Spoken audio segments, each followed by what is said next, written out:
ada ke yo seraja ini tangke kabar.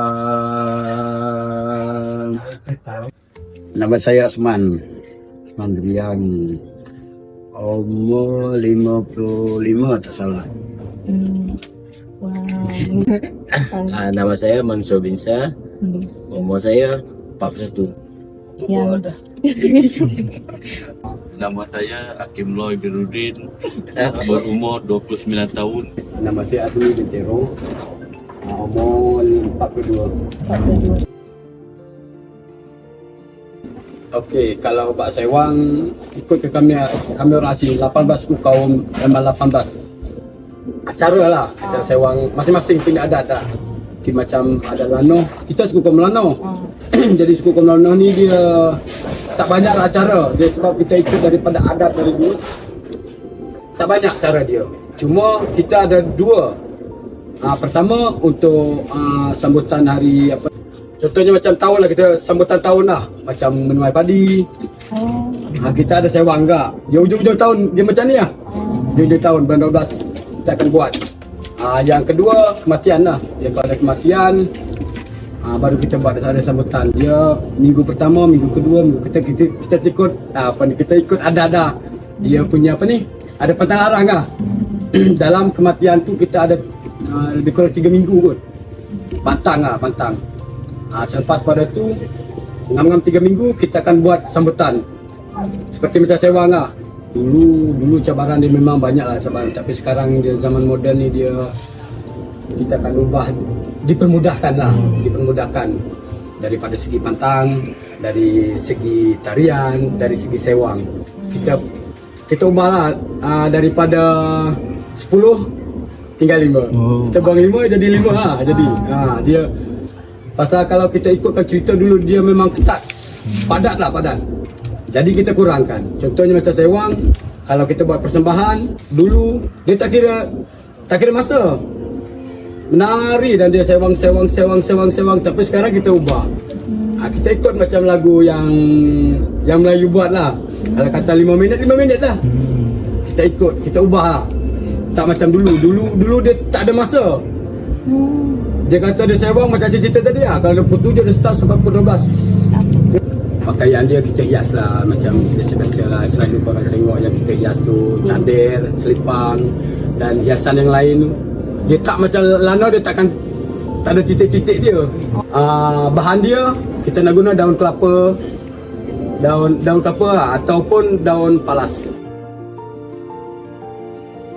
Okey, ciri-ciri dalam Sewang ni sebenarnya dia contoh dia banyak jenis. Kalau kita nak cerita tu memang panjang, tapi kita pendekkan lah. Dia dalam Sewang ni dia punya apa ni? Kita cakap dia punya lirik ke apa? Seni kata lah. Dia ada contohnya macam kita buat Sewang kematian, kita untuk kematian. Dia macam perubatan, dia lain. Untuk kita hiburan dalam hutan, dia lain. Dia dalam hutan pun ada juga. Babak Sewang ni, tetapi dia lain lah untuk hiburan aja. Dia keistimewaan kalau bagi kami orang asli, dia keistimewaan dia apa ni? Dia sambutan, kira ramai. The original movements for all these different tribes they are actually very simple.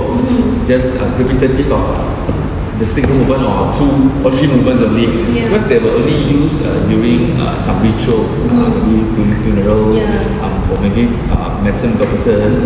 They have all these rituals to cleanse the environment. So these are the only things that they use. This is the only moment when dance exists in the tribe. And nowadays, besides performing this in their original tribe as the ritual part of their culture, but then now they sort of verified it into, not verified, they turn it into something that can be presented on stage, a more cultural aspect of the dance itself.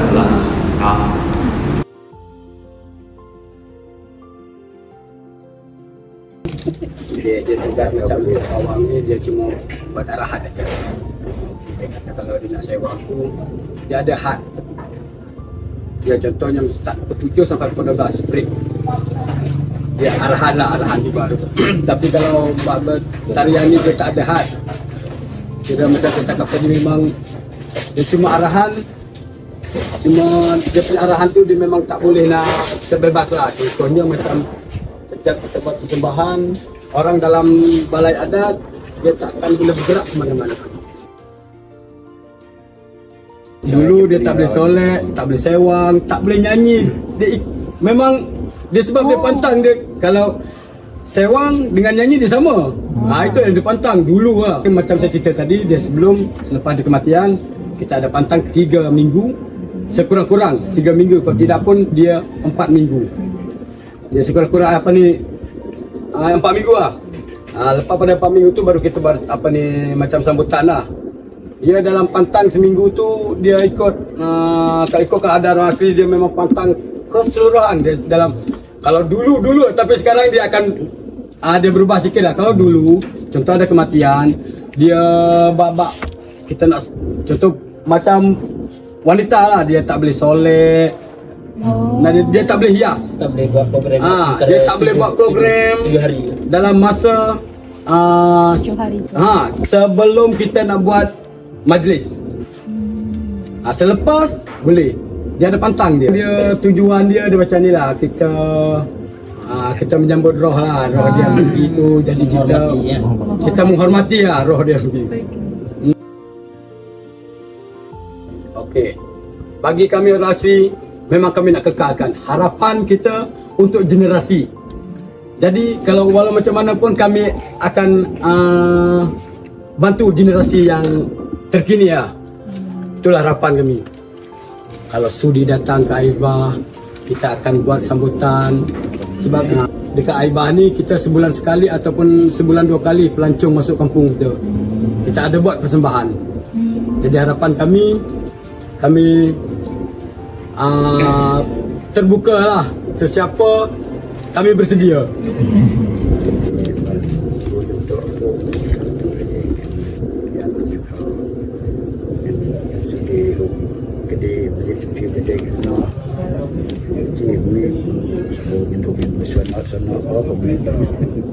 Okey, harapan Cik Osman, dia mengalu-alukan lah.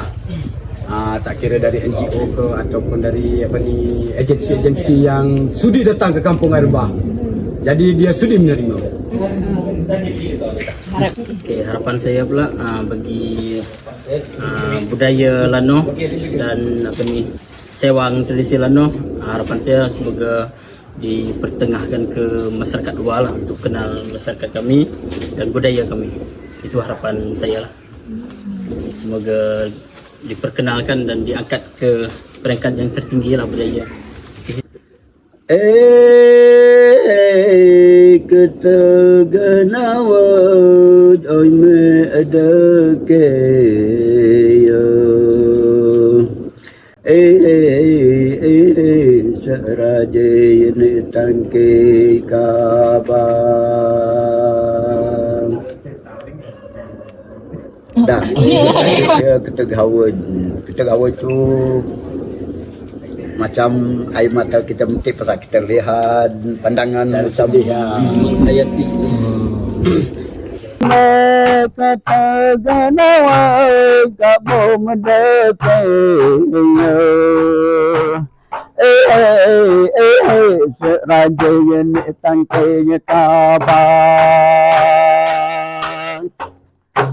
tak ada doa langit berkebun panah anak cari kebenake kebun oi me hingga berkebun suara.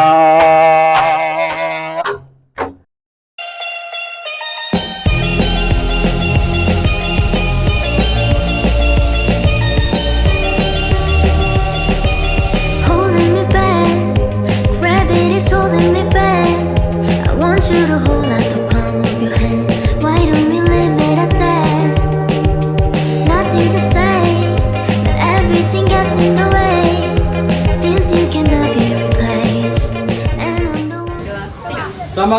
football.